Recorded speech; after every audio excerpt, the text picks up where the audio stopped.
દેશના વડાપ્રધાન નરેન્દ્રભાઈ મોદીની ખેડૂતોને પોષણક્ષમ ભાવો આપી અને એની આવક ડબલ કરવાનો જે નિર્ધાર છે એ નિર્ધાર મુજબ કેન્દ્ર સરકાર દ્વારા ટેકાના ભાવે ખેડૂતોની જુદી જુદી જણસીઓ જે તે સિઝનમાં ખરીદ કરવામાં આવે છે, જેનાથી ખેડૂતોને પૂરતા ભાવો મળી રહે અને ખેડૂતોને આર્થિક રીતે નુકસાની ન જાય એના માટે કેન્દ્ર સરકાર સમયસર જરૂરી કાર્યવાહી કરે છે. એ મુજબ રાજ્ય સરકાર દ્વારા આ વર્ષે મગફળીના મબલક ઉત્પાદનને ધ્યાને લઈ ટેકાના ભાવે ખરીદીની સુયોગ્ય વ્યવસ્થા કરવામાં આવેલ છે.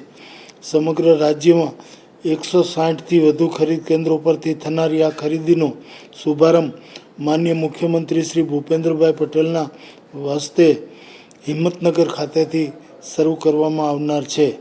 અત્યાર સુધીમાં 3,33,000 જેટલા ખેડૂતોએ ટેકાના ભાવે મગફળીનું વેચાણ કરવા રજીસ્ટ્રેશન કરાવેલ છે.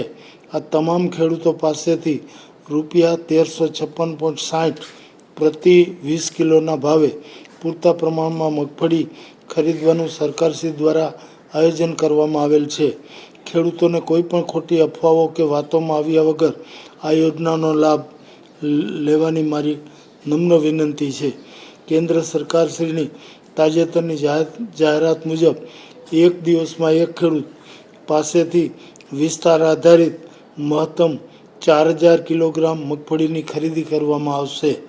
ખેડૂતોની લાગણીને માન આપીને રાજ્ય સરકારશ્રી દ્વારા રજિસ્ટ્રેશનની તારીખ પણ લંબાવવામાં આવી છે. તે મુજબ રજિસ્ટ્રેશન કરાવેલ તમામ ખેડૂતોને લાભ આપવામાં આવશે અને તમામ ખેડૂતોની મગફળીઓ ટેકાના ભાવે ખરીદી લેવામાં આવશે.